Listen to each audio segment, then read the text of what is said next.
Shalom, selamat bergabung dalam program Baca Alkitab setiap hari. Saya berdoa semoga Bapak Ibu Saudaraku semua diberkati Tuhan melalui pendengaran dan perenungan firman Tuhan setiap hari.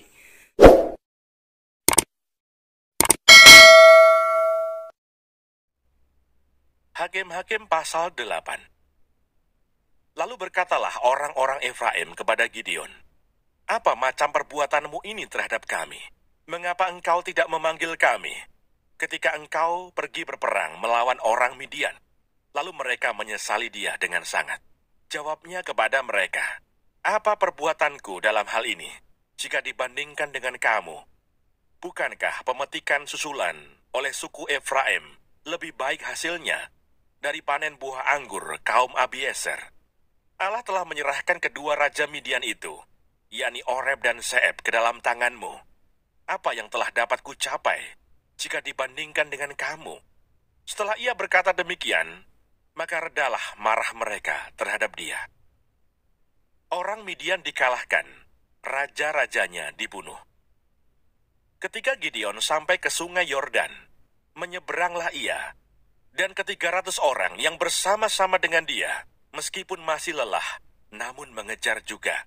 Dan berkatalah ia kepada orang-orang Sukot, "Tolong berikan beberapa roti untuk rakyat yang mengikuti aku ini, sebab mereka telah lelah, dan aku sedang mengejar Zebah dan Salmuna, raja-raja Midian."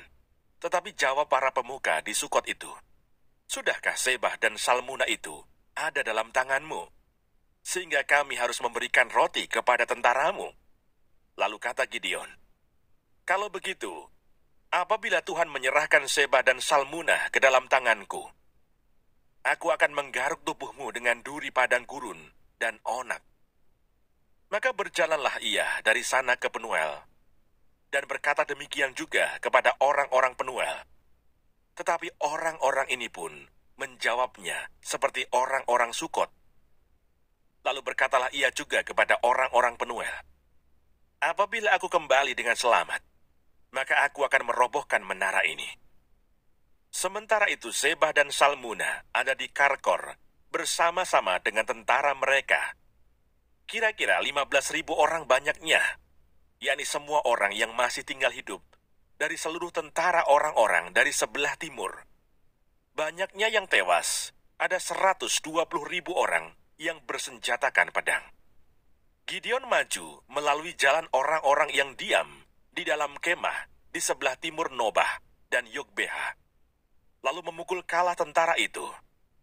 Ketika tentara itu menyangka dirinya aman, Zebah dan Salmuna melarikan diri, tetapi Gideon mengejar mereka dan menawan kedua raja Midian itu, yakni Zebah dan Salmuna, sedang seluruh tentara itu dicerai-beraikannya. Kemudian kembalilah Gideon bin Yoas dari peperangan dengan melalui pendakian Heres. Ditangkapnyalah seorang muda dari penduduk Sukot. Setelah ditanyai, orang itu menuliskan nama para pemuka dan para tua-tua di Sukot untuk Gideon, 77 orang banyaknya.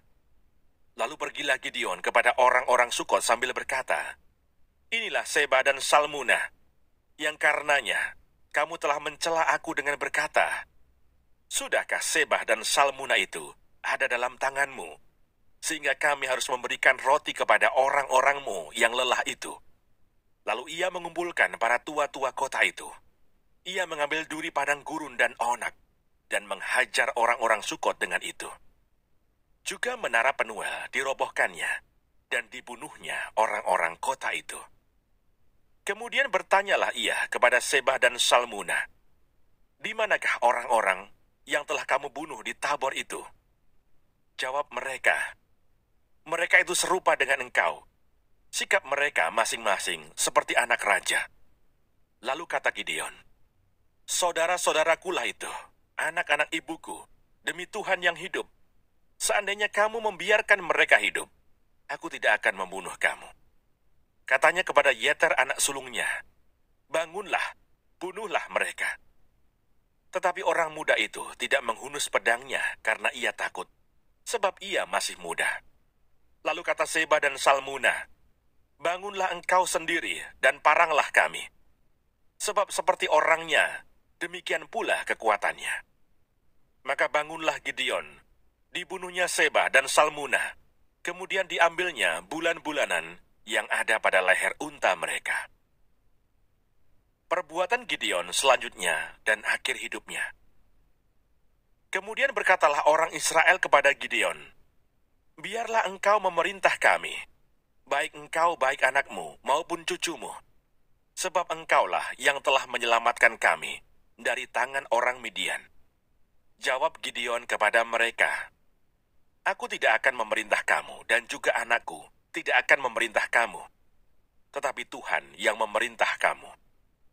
Selanjutnya kata Gideon kepada mereka, "Satu hal saja yang kuminta kepadamu, baiklah kamu masing-masing memberikan anting-anting dari jarahannya. Karena musuh itu beranting-anting emas, sebab mereka orang Ismail." Jawab mereka, "Kami mau memberikannya dengan suka hati."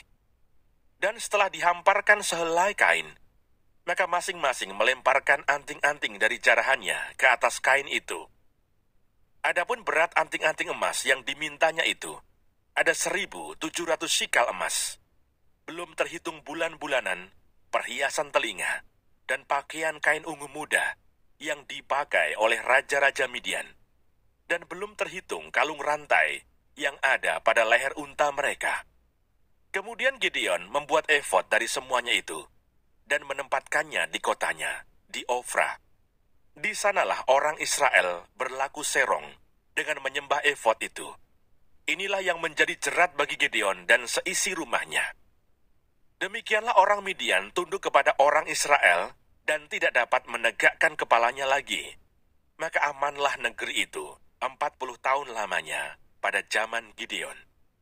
Lalu Yerubbaal bin Yoas pergilah dan diam di rumahnya sendiri. Gideon mempunyai 70 anak laki-laki, semuanya anak kandungnya, sebab ia beristri banyak.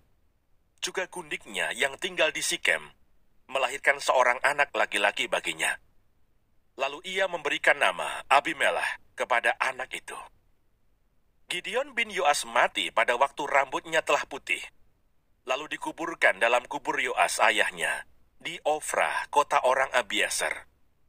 Setelah Gideon mati, kembalilah orang Israel berjalan serong dengan mengikuti para Baal dan membuat Baal Berit menjadi Allah mereka.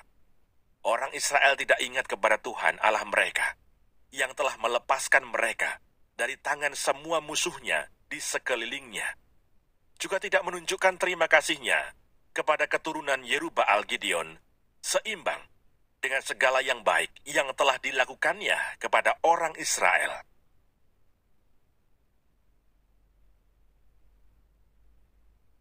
Hakim-Hakim pasal 9. Abimelech menjadi raja di Sikem. Adapun Abimelech bin Yerubbaal pergi ke Sikem kepada saudara-saudara ibunya dan berkata kepada mereka dan kepada seluruh kaum dari pihak keluarga ibunya, "Tolong katakan kepada seluruh warga kota Sikem, manakah yang lebih baik bagimu?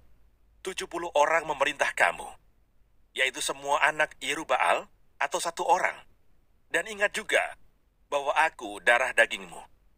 Lalu saudara-saudara ibunya mengatakan hal ihwalnya kepada seluruh warga kota Sikem. Maka condonglah hati orang-orang itu untuk mengikuti Abimelech. Sebab kata mereka, "Memang ia saudara kita." Sesudah itu mereka memberikan kepadanya 70 uang perak dari kuil Baal Berit. Lalu Abimelech memberi perak itu sebagai upah kepada petualang-petualang dan orang-orang nekat supaya mengikuti dia. Ia pergi ke rumah ayahnya di Ofra, lalu membunuh saudara-saudaranya, anak-anak Yerubbaal, 70 orang di atas satu batu. Tetapi Yotam, anak bungsu Yerubbaal, tinggal hidup, karena ia menyembunyikan diri. Kemudian berkumpullah seluruh warga kota Sikem dan seluruh Bet Milo. Mereka pergi menobatkan Abimelech menjadi raja dekat pohon Tarbantin, di tugu peringatan yang di Sikem. Setelah hal itu dikabarkan kepada Yotam, pergilah ia ke Gunung Gerizim dan berdiri di atasnya. Lalu berserulah ia dengan suara nyaring kepada mereka. dengarkanlah aku, kamu warga kota Sikem, maka Allah akan mendengarkan kamu juga. Sekali peristiwa, pohon-pohon pergi mengurapi yang akan menjadi raja atas mereka. Kata mereka kepada pohon zaitun, jadilah raja atas kami. Tetapi jawab pohon zaitun itu kepada mereka, masakan aku meninggalkan minyakku yang dipakai untuk menghormati Allah dan manusia, dan pergi melayang di atas pohon-pohon? Lalu kata pohon-pohon itu kepada pohon ara, marilah, jadilah raja atas kami. Tetapi jawab pohon ara itu kepada mereka, masakan aku meninggalkan manisanku dan buah-buahku yang baik, dan pergi melayang di atas pohon-pohon? Lalu kata pohon-pohon itu kepada pohon anggur, marilah, jadilah raja atas kami. Tetapi jawab pohon anggur itu kepada mereka, masakan aku meninggalkan air buah anggurku yang menyukakan hati Allah dan manusia, dan pergi melayang di atas pohon-pohon? Lalu kata segala pohon itu kepada semak duri, marilah, jadilah raja atas kami. Jawab semak duri itu kepada pohon-pohon itu, jika kamu sungguh-sungguh mau mengurapi aku menjadi raja atas kamu, datanglah, berlindung di bawah naunganku.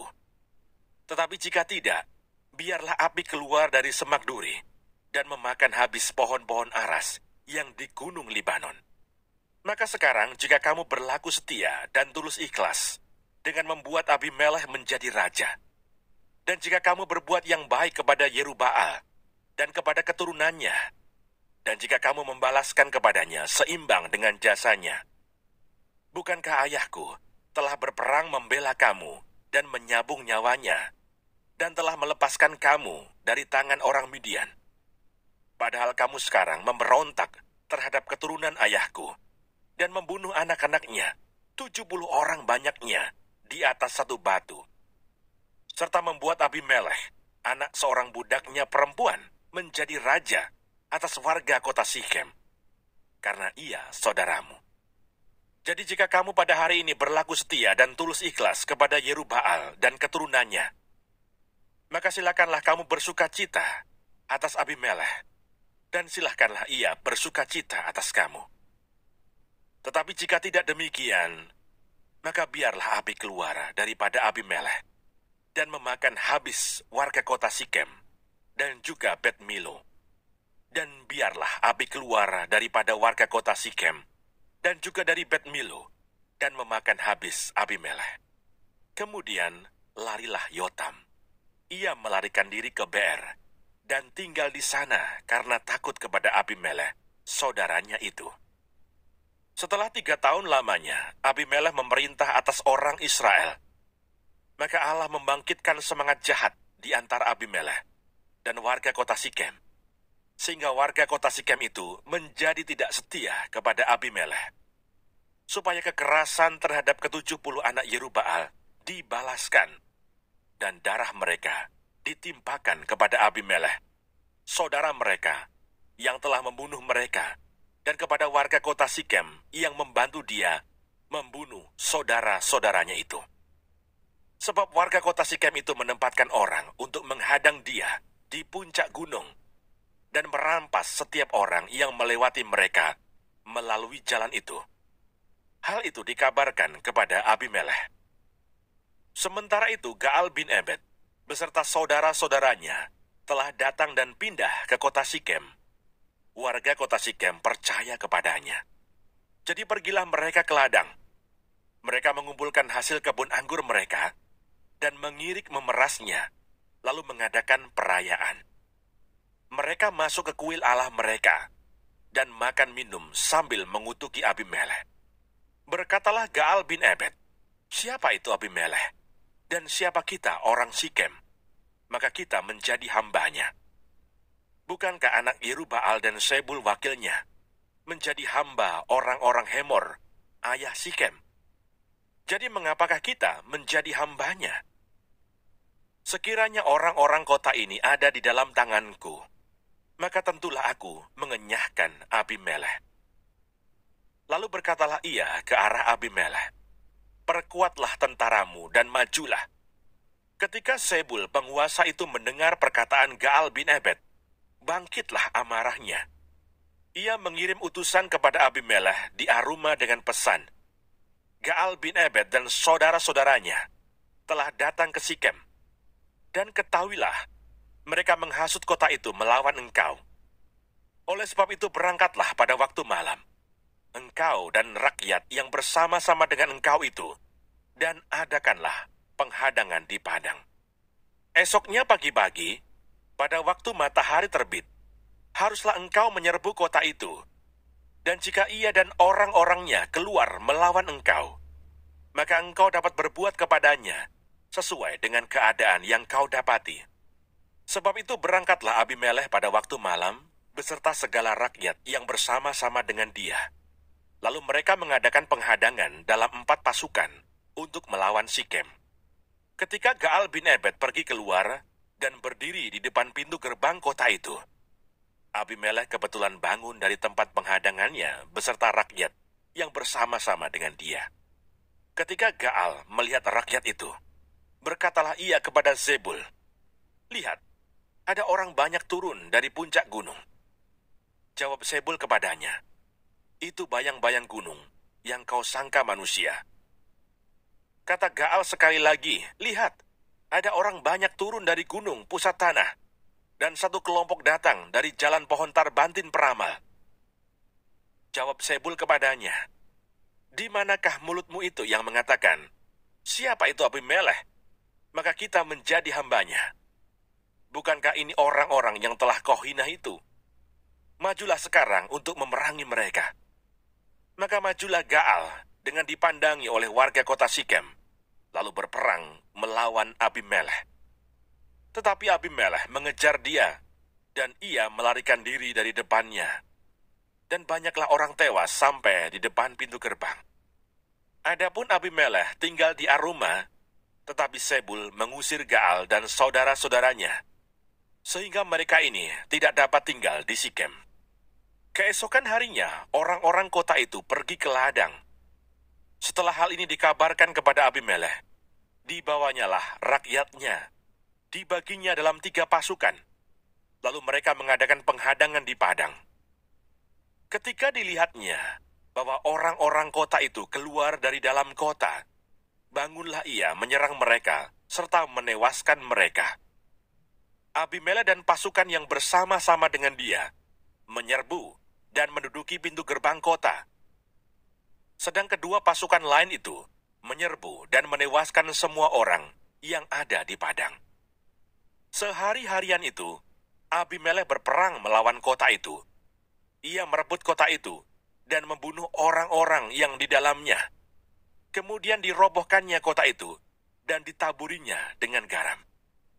Mendengar itu, masuklah seluruh warga kota Menara Sikem ke dalam liang di bawah kuil El-Berit. Dikabarkanlah kepada Abimelekh bahwa seluruh warga kota Menara Sikem telah berhimpun di sana. Lalu Abimelekh dan seluruh rakyat yang bersama-sama dengan dia naik ke Gunung Zalmon. Abimelekh mengambil kapak, lalu memotong dahan-dahan kayu, mengangkatnya, dan meletakkannya ke atas bahunya, sambil berkata kepada rakyatnya yang bersama-sama dengan dia, "Turutilah dengan segera perbuatanku yang kamu lihat ini."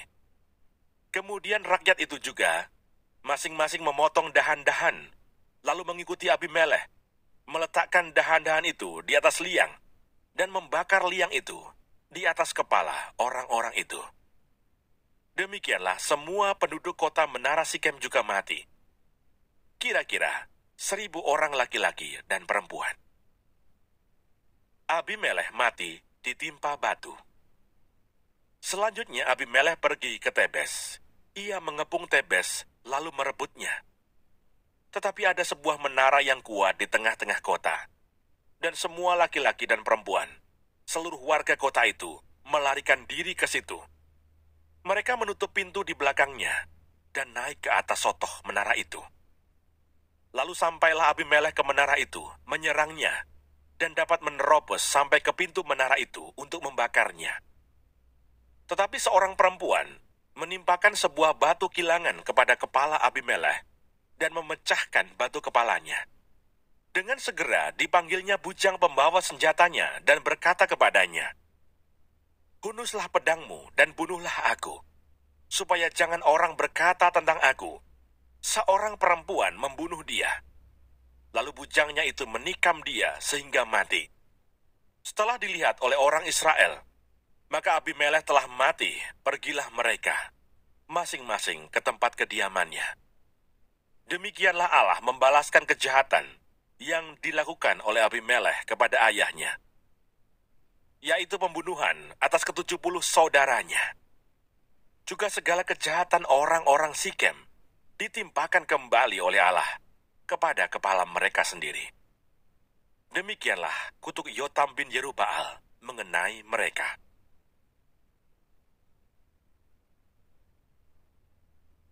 Hakim-Hakim pasal 10. Tola. Sesudah Abimelek, bangkitlah Tola bin Pua bin Dodo, seorang Isakar, untuk menyelamatkan orang Israel. Ia diam di Samir, di pegunungan Efraim, dan ia memerintah sebagai hakim atas orang Israel 23 tahun lamanya. Kemudian matilah ia, lalu dikuburkan di Samir. Yair. Sesudah dia bangkitlah Yair, orang Gilead, yang memerintah sebagai hakim atas orang Israel 22 tahun lamanya. Ia mempunyai 30 anak laki-laki, yang mengendarai 30 ekor keledai jantan, dan mereka mempunyai 30 kota, yang sampai sekarang disebutkan orang Hawat Yair di tanah Gilead. Lalu matilah Yair dan dikuburkan di Kamon. Israel ditindas oleh Bani Amon. Orang Israel itu melakukan pula apa yang jahat di mata Tuhan. Mereka beribadah kepada para Baal dan para Asitoret, kepada para allah orang Aram, para allah orang Sidon, para allah orang Moab, para allah Bani Amon, dan para allah orang Filistin. Tetapi Tuhan ditinggalkan mereka, dan kepada Dia mereka tidak beribadah. Lalu bangkitlah murka Tuhan terhadap orang Israel, dan Ia menyerahkan mereka ke dalam tangan orang Filistin dan Bani Amon. Dalam tahun itu juga, orang Israel ditindas dan diinjak mereka. 18 tahun lamanya, mereka memperlakukan demikian semua orang Israel yang di seberang sungai Yordan, di tanah orang Amori yang di Gilead. Dan Bani Amon pun menyeberangi sungai Yordan untuk berperang melawan suku Yehuda, suku Benyamin, dan keturunan Efraim, sehingga orang Israel sangat terdesak. Lalu berserulah orang Israel kepada Tuhan, katanya, "Kami telah berbuat dosa terhadap Engkau, sebab kami telah meninggalkan Allah kami, lalu beribadah kepada para Baal." Tetapi firman Tuhan kepada orang Israel, "Bukankah aku yang telah menyelamatkan kamu dari tangan orang Mesir, orang Amori, Bani Amon, orang Filistin, orang Sidon, suku Amalek, dan suku Maon yang menindas kamu ketika kamu berseru kepadaku? Tetapi kamu telah meninggalkan aku dan beribadah kepada Allah lain. Sebab itu aku tidak akan menyelamatkan kamu lagi. Pergi sajalah berseru kepada para Allah yang telah kamu pilih itu. Biar merekalah yang menyelamatkan kamu pada waktu kamu terdesak." Kata orang Israel kepada Tuhan, "Kami telah berbuat dosa. Lakukanlah kepada kami segala yang baik di mata-Mu. Hanya tolonglah kiranya kami sekarang ini." Dan mereka menjauhkan para allah asing dari tengah-tengah mereka. Lalu mereka beribadah kepada Tuhan. Maka Tuhan tidak dapat lagi menahan hatinya melihat kesukaran mereka. Kemudian Bani Amon dikerahkan dan berkemah di Gilead, sedang orang Israel berkumpul dan berkemah di Mispa. Maka para pemimpin bangsa di Gilead berkata seorang kepada yang lain, "Siapakah orang yang berani memulai peperangan melawan Bani Amon itu? Dialah yang harus menjadi kepala atas seluruh penduduk